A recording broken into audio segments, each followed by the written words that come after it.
Vamos a abordar el tema del gato en el Antiguo Egipto.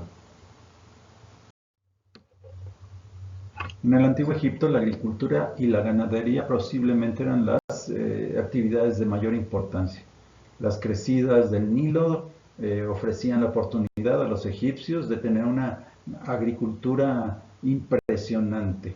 Siempre ha sido uno de los más ricos países del mundo, precisamente gracias a el beneficio del río Nilo. Y por otro lado, esto les permitió tener una impresionante ganadería. Con su agricultura tan pujante, no solamente bastaba para alimentar a toda la población de seres humanos de esta tierra, sino también a sus millones de animales, literalmente millones de animales, millones de cabezas de ganado que ellos criaban en aquel entonces. Y se creía que, por supuesto, los gatos ayudaban a mucho de estas actividades y al florecimiento y permanencia de esta. Y se puede decir que a pesar de que en otros tiempos, en otras culturas, los gatos han sido muy amados, nunca como en el Antiguo Egipto, donde alcanzaron una posición verdaderamente alta en todas sus tradiciones, creencias, en su sociedad y, por supuesto, en su vida cotidiana. Representado en su función de exterminador de roedores, de exterminador de aves granívoras, de serpientes, de escorpiones. Es muy frecuente verlos en este tipo de arte de aquel entonces, de arte del Antiguo Egipto, precisamente llevando a cabo su función principal, que era la de mantener a raya todo este tipo de alimañas, todo este tipo de plagas. Pero también empiezan a aparecer en textos sagrados ya muy consistentemente, también en tiempos muy antiguos. Por lo tanto, desde casi los principios de que surge como un animal doméstico, los gatos empiezan a tener cierta importancia mística, cierta importancia religiosa.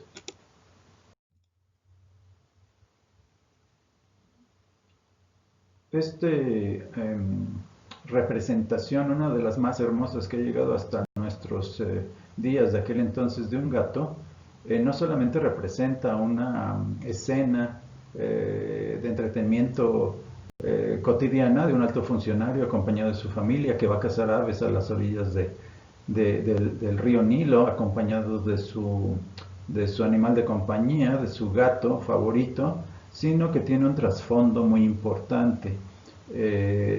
Como ustedes pueden notar, la esposa y la hija del funcionario, del personaje, pues básicamente están estáticas, no tienen una importancia muy grande en la acción, no están tomando parte de la acción. Aquí los protagonistas son precisamente el personaje y su gato. Vemos un caos de aves que vuelan por todas partes, salen de los papiros.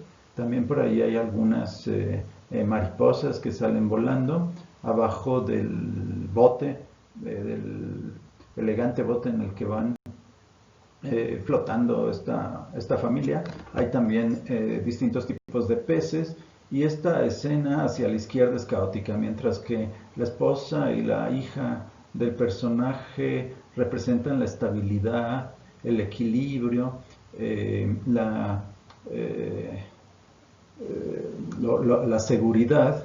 A la izquierda todo es caótico, con ese volar, con esos distintos tipos de aves, etc. Sin embargo, precisamente el personaje y el gato que están en plena acción son los que están imponiendo el orden sobre el caos. Entonces, estas representaciones no solamente se puede ver esa vida cotidiana de aquel entonces, sino que también traen un mensaje que podemos leer fácilmente y en el que los gatos Bueno, en este caso el gato tiene un papel fundamental. Representa el orden que se impone ante el caos. Este gato de esta obra maestra, porque es una verdadera obra maestra, tiene características eh, muy interesantes, muy particulares.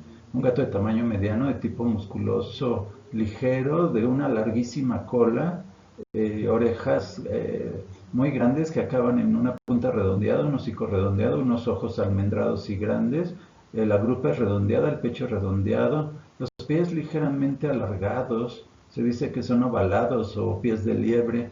Llama particularmente la atención su colorido rojizo, vivo, brillante, y es una obra maestra porque el artista lo representó de una manera fiel, precisa, minuciosa y bien apegado a lo que es un gato real. Estas, un gato en la vida real. Estas características las vamos a encontrar en la raza que hoy reconocemos como abisinio y que básicamente no han cambiado nada a lo largo de los últimos 5000 años. Estos animales, por fortuna, se conservan hasta nuestros días exactamente con las mismas características. Y como mencionábamos, la escena es interesante y es importante desde el punto de vista místico, y el gato está siendo uno de los protagonistas principales en esta situación. Entonces aquí ya tiene una carga bastante espiritual y que lo va a vincular rápidamente, por supuesto, con los dioses.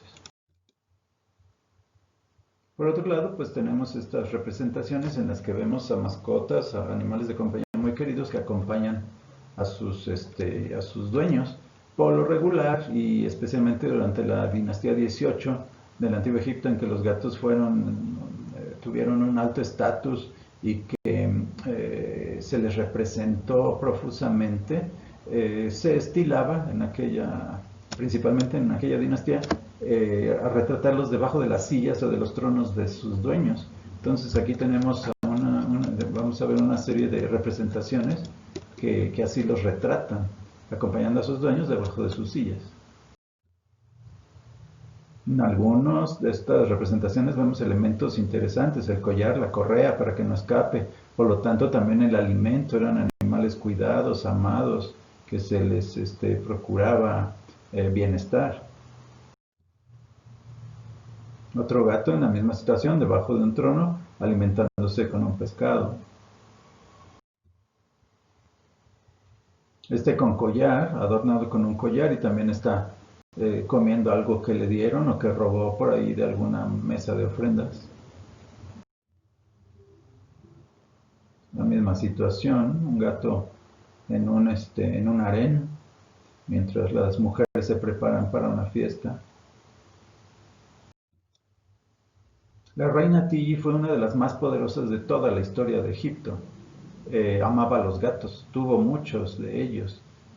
Y aquí la vemos representada, aunque la obra está bastante dañada, la vemos representada acompañada de dos de sus mascotas favoritas, un mono verde y por supuesto un gato que también ya robó un ave por ahí de alguna mesa de ofrendas, y por desgracia pues ya no podemos apreciar la cabeza del gato, está bastante deteriorado el mural, pero bueno, sí podemos ver su cuerpo que se trata precisamente de una de esas mascotas favoritas de la reina, que tan famosa fue por amar a los gatos. Esta también es muy interesante. Mientras que la gata está debajo del trono, abajo a la izquierda, el gatito, el cachorrito, está en el regazo de su dueño, recibiendo mimos, cariño, ternura, consideración por parte de su dueño al ser tan pequeño el cachorrito.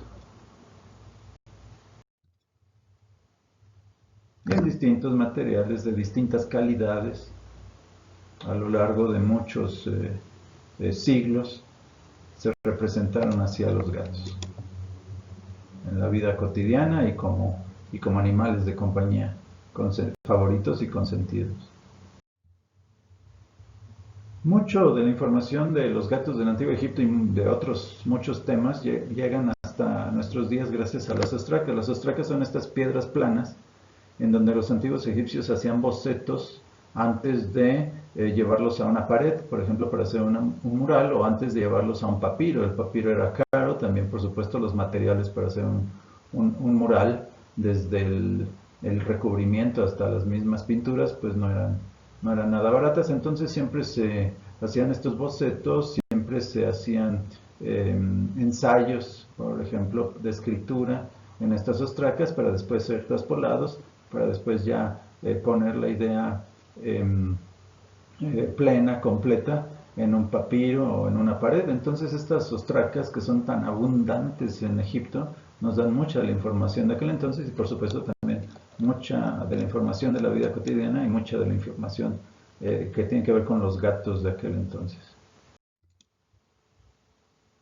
Con todo esto que hemos mencionado, no es raro que los antiguos egipcios hayan pensado en el gato como un sustentador económico. Gracias al gato, las cosechas eran abundantes, no eran destruidas por las alimañas, por las plagas.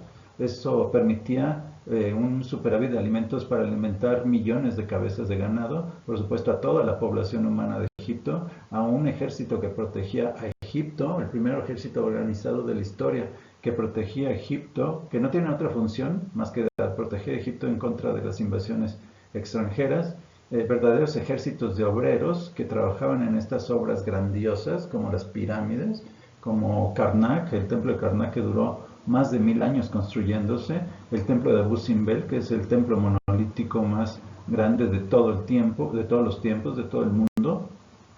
Los antiguos egipcios creían que los gatos eran los que podían sustentar toda esta actividad y toda esta riqueza, gracias a que protegían sus alimentos. Y también al proteger las bibliotecas en los templos, protegían estos rollos de papiro, donde se plasmaba, donde se guardaba la sabiduría antigua y los nuevos conocimientos que esta que los sabios de esta cultura iban adquiriendo, los científicos, los sabios, los técnicos. Incluso cuando en la última fase del Egipto faraónico, durante la última dinastía, se creó la famosa Biblioteca de Alejandría, los gatos protegían todos esos textos en contra de las ratas y los ratones, que podían destruir muy fácilmente precisamente ese papiro, posteriormente el pergamino, algunos siglos después el papel, en otros tiempos, en otras culturas.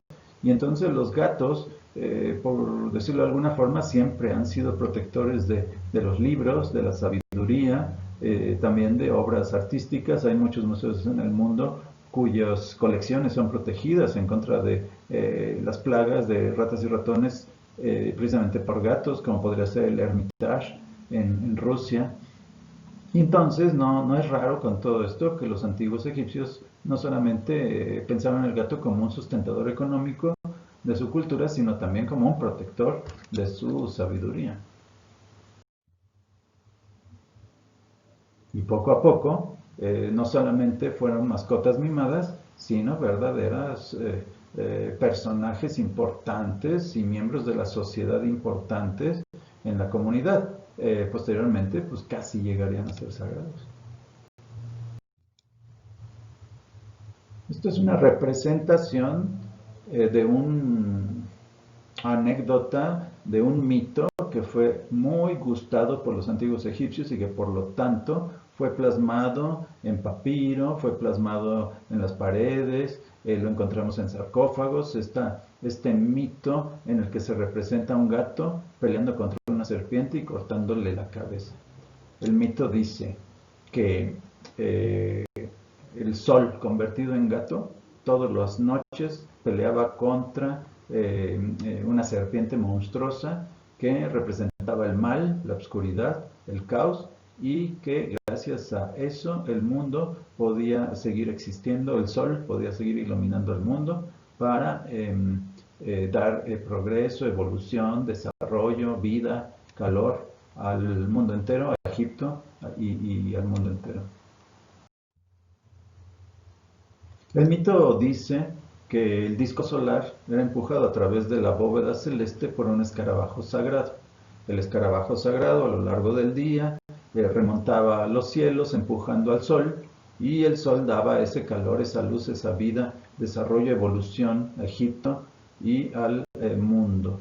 Al atardecer, el escarabajo sagrado depositaba el sol a través de las montañas de Occidente, y entonces el sol podía tomar distintas formas, a veces un hombre con cabeza de carnero, montaba en su barca sagrada y junto con otros dioses que lo acompañaban hacían un viaje por el inframundo. Ese viaje iba a durar lo que durara la noche. Y a lo largo de ese viaje, el sol y sus acompañantes en esta barca sagrada se enfrentaban a distintas fuerzas malignas, a distintos monstruos que trataban de destruirlo, precisamente para que no renaciera y para que el mundo cayera precisamente en el caos, en la destrucción, en el frío, en la oscuridad, en la muerte. Casi al final de este largo recorrido por el inframundo, el sol se enfrentaba al más terrible de los enemigos, al más terrible de esas fuerzas malignas.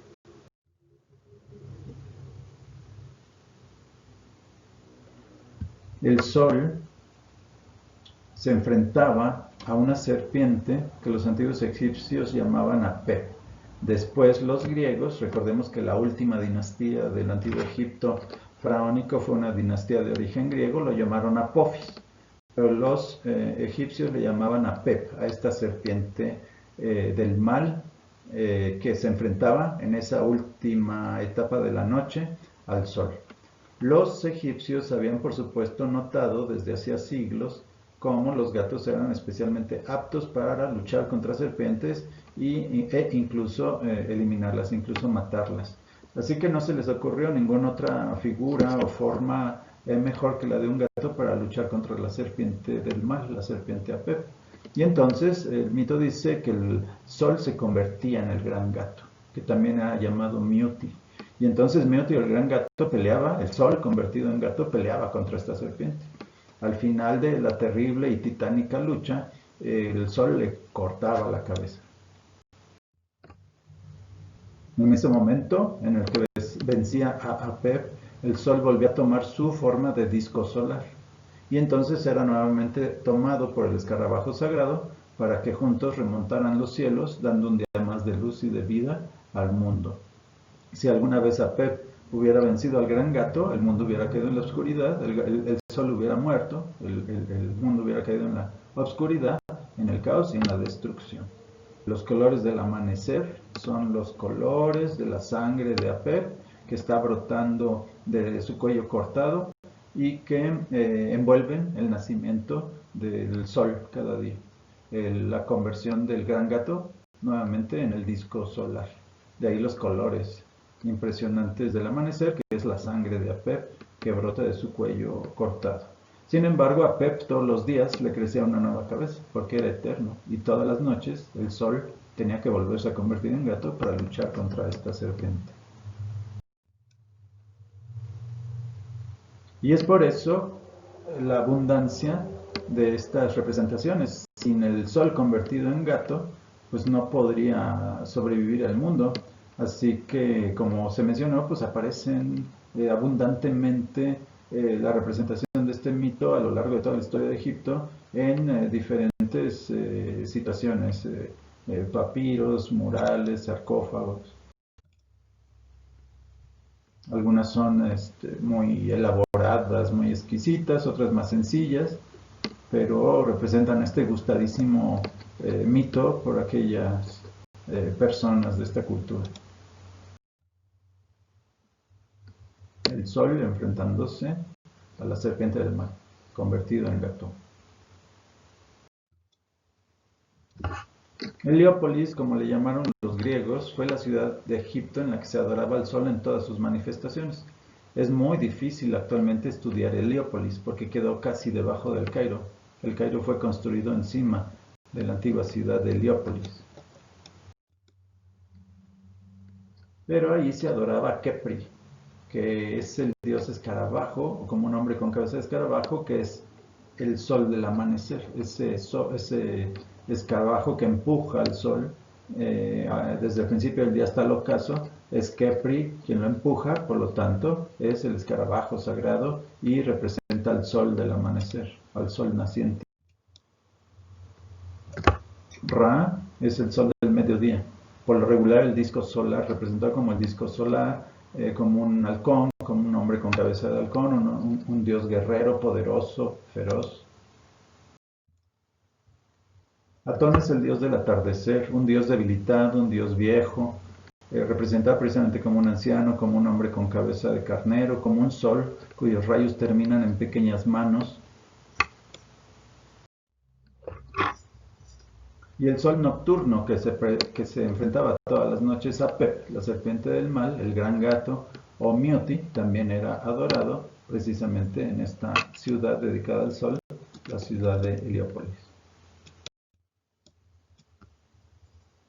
En Egipto, en el antiguo Egipto, eran abundantes muy abundantes los amuletos que representaban a gatos, porque precisamente alejaban las fuerzas malignas, los malos espíritus, los demonios, la mala suerte, la enfermedad, atraían siempre el bien, la salud, el desarrollo, la evolución, la justicia, la verdad, el orden. Entonces, a veces eran muy pequeñitos, a veces eran verdaderamente gigantescos, y estaban hechos de materiales preciosos como oro, plata, algunas piedras semipreciosas, eran de cobre, de bronce, podían ser de madera, de barro, de esta cerámica azul tan gustada por los antiguos egipcios, por supuesto de piedra, se ponían en todas partes, de todos tamaños, precisamente para atraer siempre lo bueno y alejar lo malo. También eran utilizados en el cuerpo como adornos, en pulseras, en pendientes, en collares, de todos los materiales imaginables, algunos muy sencillos y humildes, otros muy costosos y elaborados. Broches de collares, anillos, dijes. El gato acompañaba de esta forma a las personas y las protegía. Dice un mito antiguo también, por supuesto, de aquella cultura, que un día Ra, uno de los dioses principales del antiguo Egipto, estaba molesto porque muchos seres humanos ya no adoraban a los dioses adecuadamente, ya no respetaban la Ma'at. La Ma'at para los antiguos egipcios era la justicia, la verdad, el orden, el modo correcto de vivir, el respeto a los dioses. Y mucha gente había olvidado la Ma'at. Entonces, enojado Ra mandó a su feroz hija Sekhmet a la tierra para que matara a esas personas. Sekhmet era una diosa inmensamente feroz, verdaderamente sanguinaria. Era diosa de las enfermedades, de las epidemias, de las pandemias, de las epizotias, de todo lo que matara a muchos seres vivos, ya fueran seres humanos o animales, de todo eso era diosa Sekhmet. Diosa de las tormentas, diosa de la guerra, también era una diosa guerrera, como todos los dioses leoninos del antiguo Egipto. Era una diosa temida, a la que había que tenerle cuidado, respeto, para que no se enfureciera. Bajó del cielo Sekhmet y empezó a matar a aquella gente que no respetaba la Ma'at. Sin embargo, rápidamente Sekhmet le gustó tanto la sangre humana que no solamente mataba a la gente malvada, también empezó a matar a cualquier persona sin importarle edad, posición. Desde el esclavo más humilde hasta el faraón corría peligro de ser destruido por Sekhmet, que estaba sedienta ya de sangre humana. Se le reconoce a esta diosa incluso como el ojo de Ra enfurecido, dada su fiereza. Ra, temiendo que no iban a quedar en la tierra seres humanos que adoraran a los dioses, pero al mismo tiempo temeroso de bajar de los cielos a enfrentarse con su feroz hija, le encargó al dios de la sabiduría que encontrara la forma de apaciguarla. El dios de la sabiduría y de la escritura es el dios Tot, el dios con cabeza de ibis, o a veces representado como un papión sagrado. Tot, después de mucho meditar de cómo poder apaciguar esta feroz diosa, bajó de los cielos, inventó la cerveza, la revolvió con Jamaica, que es esta flor que estamos viendo y que tiene su origen en Etiopía, un país al sur de Egipto. Inundó un valle con esa cerveza teñida de rojo. Cuando pasó por ahí Sekhmet, vio literalmente una laguna de sangre y empezó a beber sedienta siempre de sangre. Le gustó el sabor de aquel líquido, tanto como la sangre a la que estaba tan apegada, la sangre humana, y bebió más y más hasta que se adormeció, hasta que se embriagó. Y así fue como pudo ser apaciguada. Y entonces Sekhmet, la diosa con cabeza de leona, la diosa feroz, el ojo de Ra enfurecido, se convirtió en Bast, también llamada Bastet, Basti, Pasht, el ojo del sol, y haciendo de enfurecido solamente el ojo del sol. Y esta diosa, en lugar de tener cabeza de leona, tiene cabeza de gata. Es diosa de la maternidad, de las mujeres gestantes, de los niños muy pequeños. Es diosa de la alegría, de la música, de la poesía, de la danza, de la sensualidad. Es una diosa amable que cuida de los seres humanos. Se le representa como una gata de cuerpo entero, como una mujer con cabeza de gata, muchas veces acompañando de gatitos. Y los gatitos son los seres humanos a los que ella cuida, sus hijos, sus amados cachorros, a los que ella siempre va a defender, a los que va a procurarles la felicidad, la alegría, por supuesto, al ser diosa de la danza, de la música, en fin. Fue una diosa adoradísima a la que, por supuesto, no había que enfurecer porque entonces se podía convertir nuevamente en Sekhmet. Entonces, mientras que Sekhmet era respetada para no enfurecerla y, por supuesto, muy adorada, también Bast, mucho más adorada por su amabilidad y por su ternura.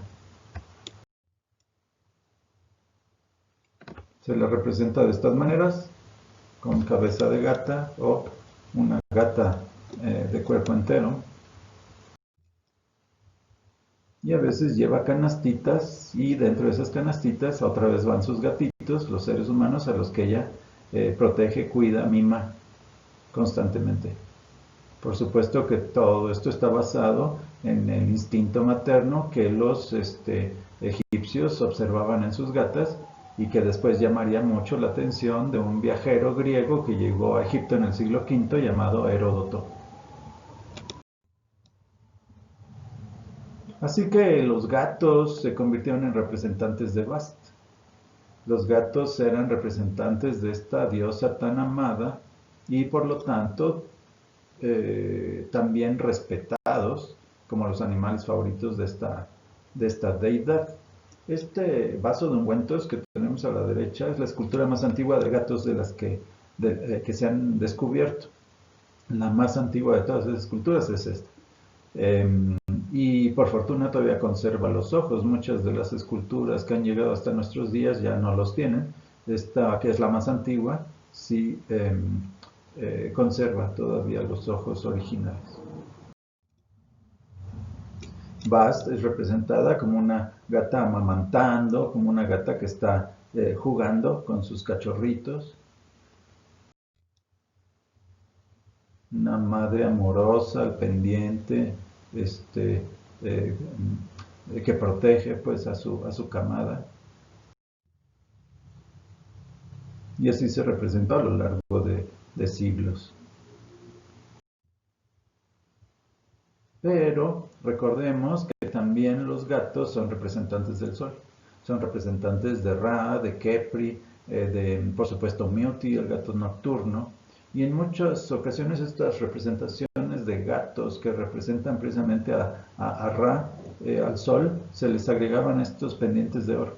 El oro estaba relacionado con el sol, por lo tanto se trata de animales relacionados con el sol, con Ra.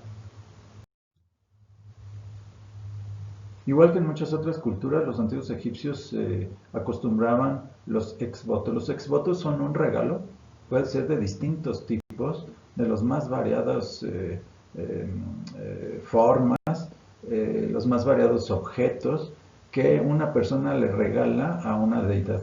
Se los regala, por ejemplo, en el catolicismo es muy frecuente a un santo, a una virgen, que cumplió un deseo, que cumplió un milagro, que le ayudó a una persona a salir adelante de un gran problema, de un accidente, de una enfermedad.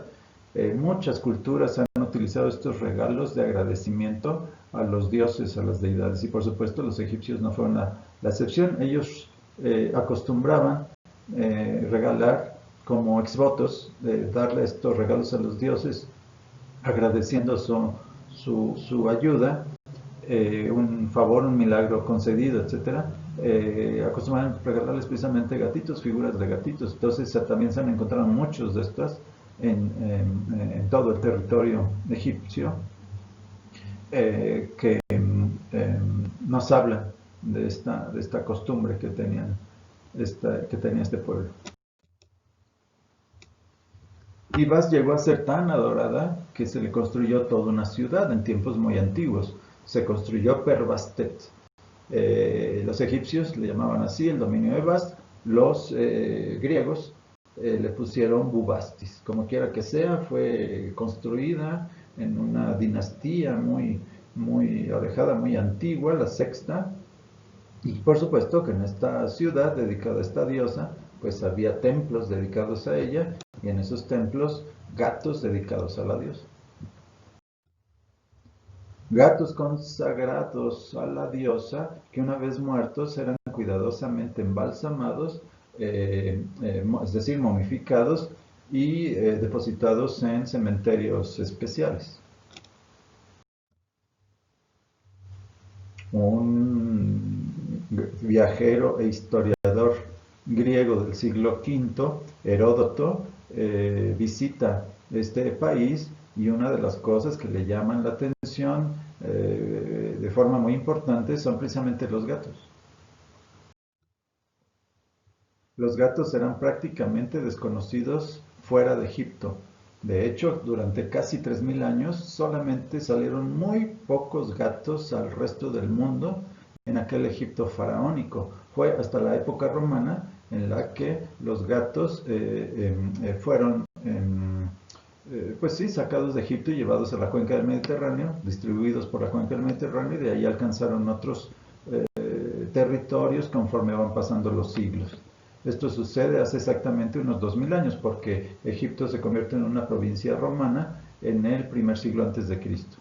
Pero para los tiempos de Heródoto, allá por el siglo V antes de Cristo, pues él prácticamente no había visto gatos. Así que llega a Egipto y le llaman muchísimo la atención estos animales. Y entonces en sus libros menciona algunas situaciones interesantes de estos animales que él vio en Egipto. Dice que son tan amados que eran considerados miembros de las familias, que cuando morían uno de estos animales es como si se hubiera muerto una persona. Entonces la familia guardaba un estricto luto, que eran sus cuerpos embalsamados, momificados, y que eran enviados a la ciudad de Bubastis, dedicada a la diosa Bast, y que allí eran enterrados en necrópolis especiales, es decir, en cementerios especiales. Le llama la atención la reproducción de estos animales. Recordemos que él no los conocía. El instinto materno de las hembras, lo que ya también había impresionado desde antes a los egipcios, desde mucho tiempo antes a los egipcios. Y dice cosas curiosas como que, por ejemplo, que en los incendios, los egipcios, antes que salvar los muebles o cualquier otra cosa, salvaban a los gatos porque tenían la creencia de que los gatos eran atraídos a las llamas. Entonces, bueno, algunas cosas muy interesantes, otras un poco alejadas de la realidad, por ejemplo esto de que eran atraídos a las llamas, pero bueno, sus comentarios nos bastan para darnos cuenta de la enorme importancia que tuvieron estos animales para este pueblo de los egipcios. Los dueños de gatos estaban obligados a que una vez que murieran sus animales tenían que ser embalsamados para ser depositados, como hemos mencionado, en lugares especiales. Si la economía no era muy pujante del dueño del gato, pues simplemente los envolvían en lino, en vendas de lino, que ya las últimas capas pues estaban maravillosamente y artísticamente dispuestas para formar dibujos geométricos, etc. Algunas otras eran cubiertas, una última capa de tallos de papiro, también artísticamente dispuestos. Otras eran envueltas en una especie de pasta que se convertía en un cartón duro y por supuesto este cartón muchas veces tomaba la forma del gato o a veces simplemente se modelaba la cabeza del gato y mientras que el resto del cuerpo pues era la envoltura en vendas o la envoltura en papiro. Pero si el dueño tenía los recursos, no solamente mandaba momificar a sus gatos, sino que también les mandaba hacer sarcófagos especiales. Sarcófagos de distintos materiales y con distintos diseños. Se han encontrado momias de gato en todos estos puntos geográficos correspondientes al Antiguo Egipto, acompañando en muchas ocasiones a altos personajes. Estamos hablando de pues, literalmente faraones, de miembros de la familia real del Antiguo Egipto, también con funcionarios de muy alto estatus, con arquitectos que fueron tan respetados en el Antiguo Egipto. Se han encontrado algunas momias en de gatos en estas situaciones.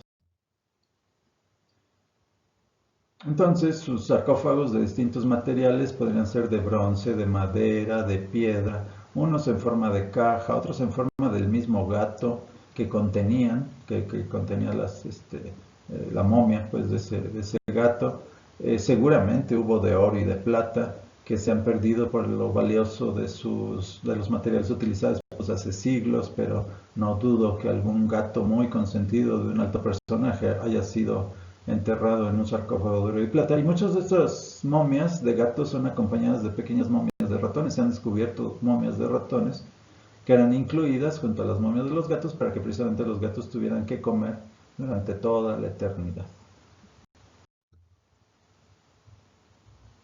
Algunos de estos objetos para guardar las momias de los gatos pues son simples cajitas y a veces maravillosamente adornadas, ya sea con esculturas, con relieves, etcétera. Pero también muy interesantes los sarcófagos de bronce que se abrían por abajo y los sarcófagos de madera que también podrían abrirse por abajo o longitudinalmente.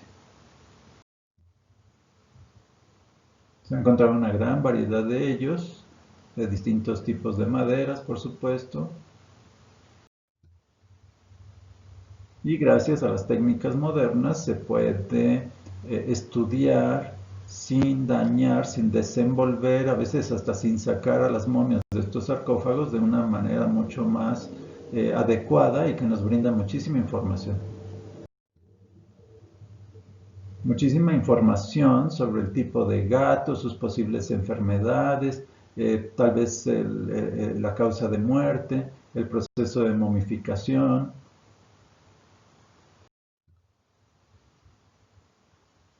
Si se hacen estudios más detallados, por supuesto con otras técnicas, se podría estudiar la genética de estos animales, en caso de que todavía se encuentre material apto para este tipo de estudios, qué comían, es decir, el contenido de sus estómagos, que tal vez pues, fueron retiradas las vísceras, pero bueno, algo con estas nuevas técnicas se puede estudiar de estos animales.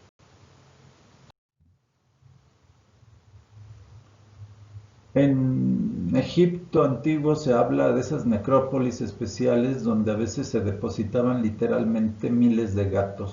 Se iban juntando las momias y cuando tenían una cantidad importante se buscaba algún punto secreto en el desierto para hacer ahí ese cementerio y esas momias quedaban ahí olvidadas del mundo para los siguientes milenios. Se han encontrado algunos de estos necrópolis, algunos de estos cementerios especiales, y uno muy importante fue uno que se descubre a fines del siglo XIX que contiene 180,000 momias.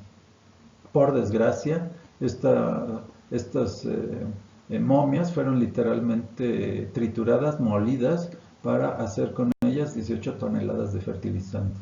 Fue desde el punto de vista científico, una catástrofe, ya que pues ahí se perdió mucha información valiosa para que los expertos, los investigadores, los científicos pudieran saber mucho más de la vida real, de la vida no mística de la vida terrenal de estos animales en aquel entonces. Posteriormente se han encontrado algunas, dos o tres de estos cementerios, estos necrópolis, en Saqqara, que era la antigua necrópolis de los faraones, de las primeras dinastías. Recordemos que ahí en Saqqara se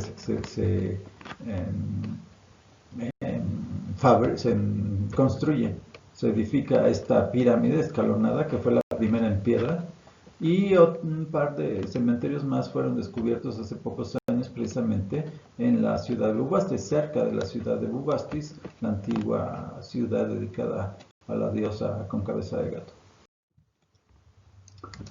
Bubastis fue destruida por los persas durante la segunda ocupación persa.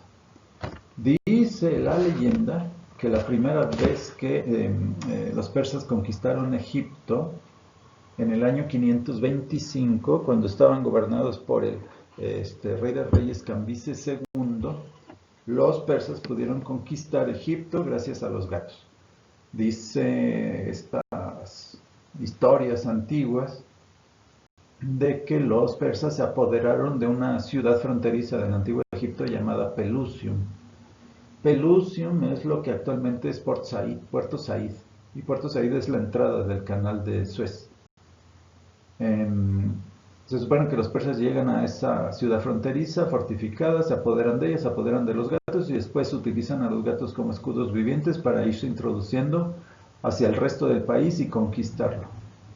Los egipcios se liberan del yugo persa en el 404 a.C.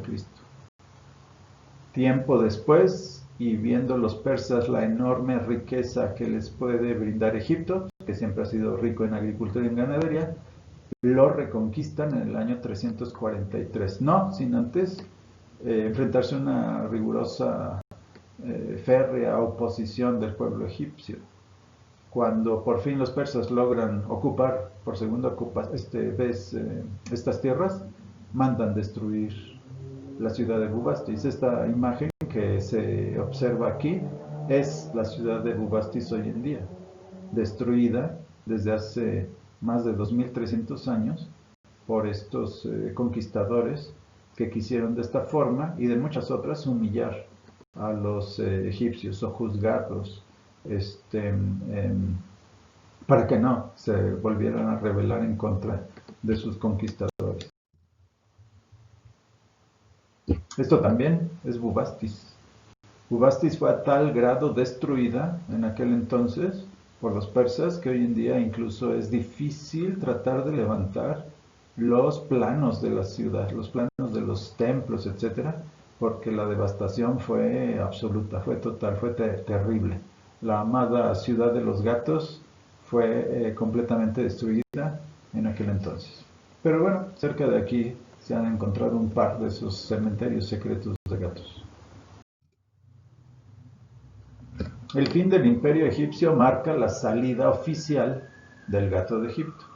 Aunque en tiempos anteriores tenemos algunas referencias en otros lugares del mundo, principalmente Grecia, el Medio Oriente, Creta, de la presencia del gato. Esta situación, esta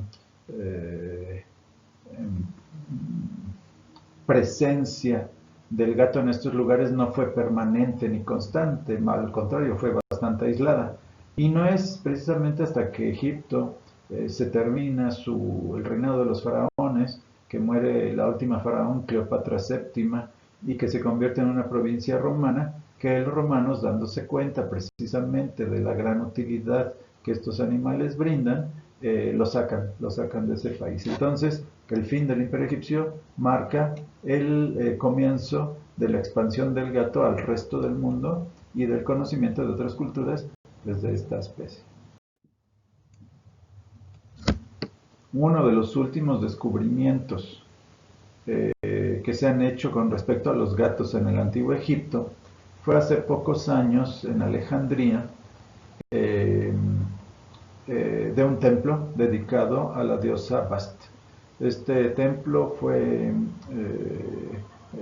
mandado construir por el faraón Ptolomeo III, su esposa Berenice II, que son faraones ya de origen griego, pero que pertenecían, por supuesto, a esa última dinastía del Antiguo Egipto con este origen.